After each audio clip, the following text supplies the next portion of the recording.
Hi y'all, it's Andrea over at Sewspire.com, and today I am here with the last tutorial in our ongoing serger sewing series here at Sewspire.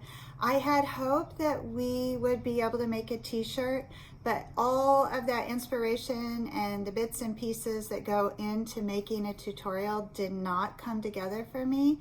And I'm not really one to rush things in regards to creativity.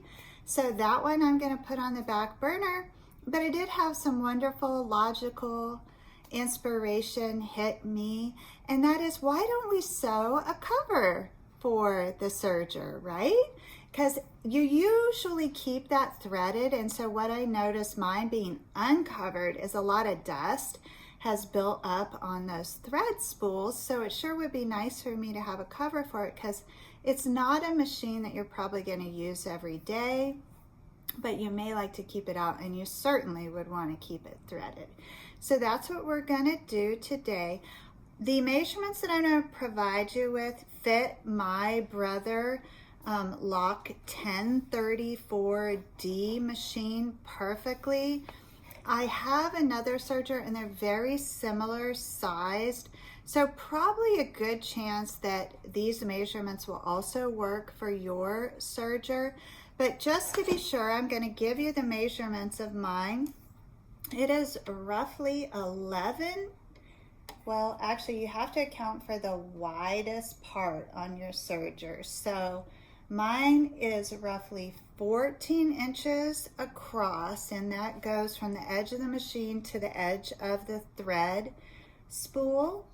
And then I can lower down the thread mechanism there and get the height on this to be just under 12 inches.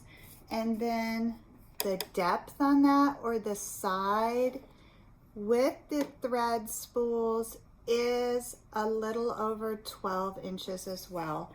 So as long as your machine is less than those measurements, this cover will work. If they are greater, then you're going to want to increase the size of your panels to achieve a good fit. So this construction process, like all of the processes that I have demonstrated for you on the serger, is so simple. It's going to come together in a breeze. And I've incorporated a side pocket into the design so that you can tuck your cords in there and they don't have to be hanging out lost or misplaced or anything like that. So I'm going to go ahead and lower the camera so that you can see the fabric and the pattern pieces and the serger in action. So for this, we are going to begin by assembling that side pocket, which is going to lay flat on the side panel. And this pocket measures 17 inches tall by 11.5 inches wide.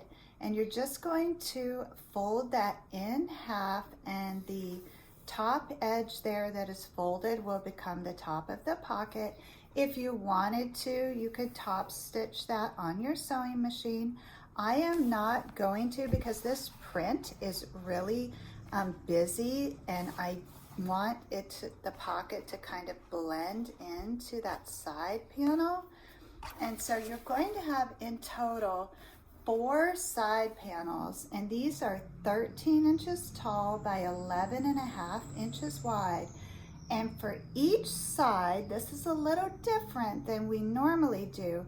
You're going to position that fabric wrong sides facing, okay? So both of the pretty sides of the fabric are facing out, and then you're going to go ahead and lay your pocket on that double fabric panel. We'll want to pin that in place. And so here's what your side panel looks like, and the pocket is right there. And this will better demonstrate for you how that top stitching might deter from the beauty of this fabric.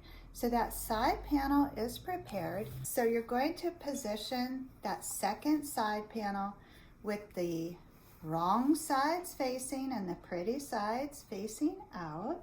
And then you have that panel prepared. And then for the front and rear panels, which measure 13 inches tall and 15 inches across, you're also going to have 4 of those, and you will do the same thing and position them right sides facing out so that this cover is 2-ply and fully lined. And you're going to have, of course, 2 of those 2-ply panels, one for the front and one for the rear. And then likewise, you have a top panel, which is the top of the cover, which is also 2-ply, and it measures 11.5 by 15. So now we're going to assemble this using my T method of construction. We want to attach that 2-ply top to the 2-ply front exterior / interior. I have that 2-ply panel here, and I'm just going to lay that 2-ply top on there, aligning those top edges, and I'm going to serge all the way across that top edge, joining all 4 layers of fabric.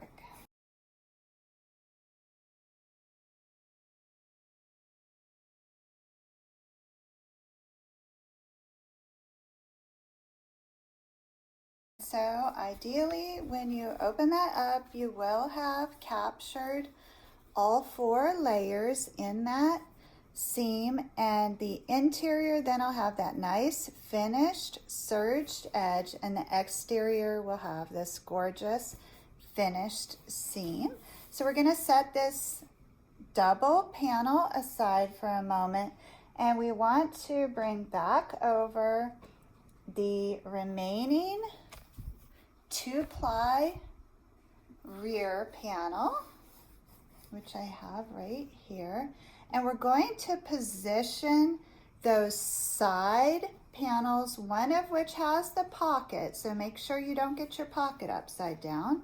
The folded edge is the top of the pocket.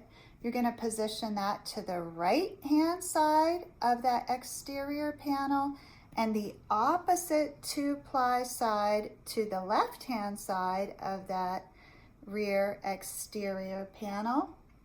And that's going to create that tri-folding panel that you all are so familiar with when we're using that T method of construction.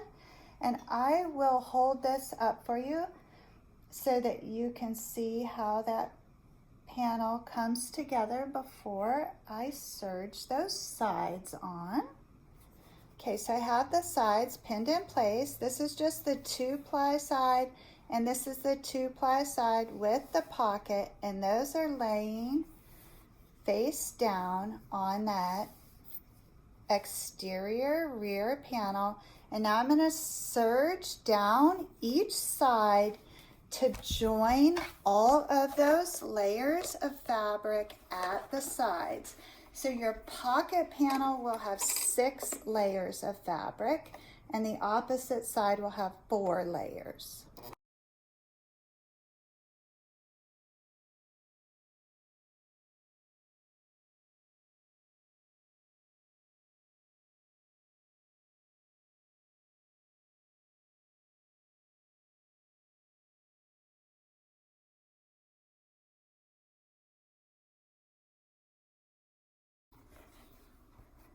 And then when you open that up, you should have those beautiful seams on the exterior, which will have the pocket. And then on the interior, you'll have your nice, clean, finished serge seams. So now we're going to open up that tri-fold panel, and we are going to position this 2-ply panel with this top piece towards the top of that tri-fold panel. So this is exactly opposite of how we stitch the bags, because in this case the top is the base, what the base of the bag would be. And this will make more sense when you see the slip cover finished. Now when you're sewing the T method on the serger, there's not a good way to go seam to seam because you can't ever really cut in and get a nice clean angle. So I just start all the way at the edge and serge along that whole spans, which includes the top of the side panels and then joining the 2-ply and the 3-ply panel all the way to the opposite edge.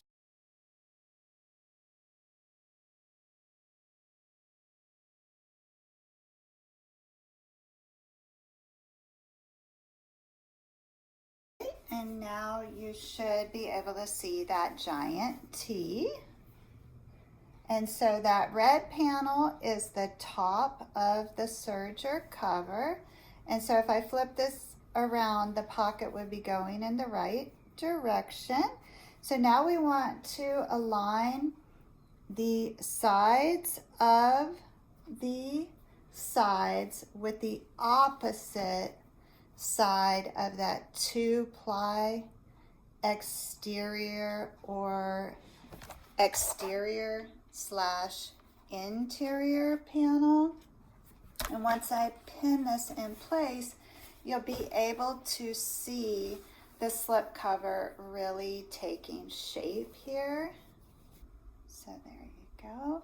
So now the next step is for me to join those sides, and I'm just going to stitch from the bottom to the top on both sides.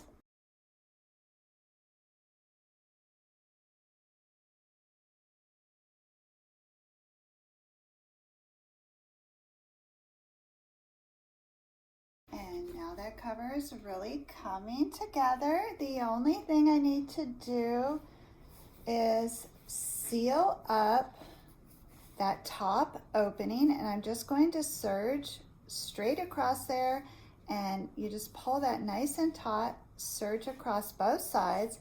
And then I need to finish that bottom hem, and I'm just going to put that up on the machine deck and finish it with a nice serged hem. Okay, so I have the cover actually constructed, and then again all I have to do is finish that bottom edge, and I'm just going to put that up here on the serger deck and hem all the way around. Okay, I have finished that base there. Now I want to turn this right side out so that those serge seams are on the interior of this. Those 2 layers of cotton fabric give this a really nice structure, but you always have the option of adding some interfacing if you would like a slightly stiffer cover. Quilt batting would be equally as wonderful. So it's somewhat difficult to see, but my pocket there is right on the side, and it's going to be absolutely perfect for the cords and the foot pedal.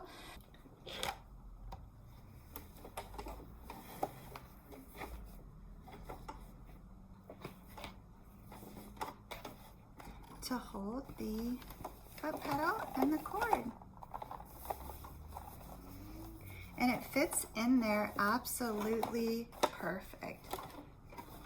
So I want to thank you all for spending this time with me.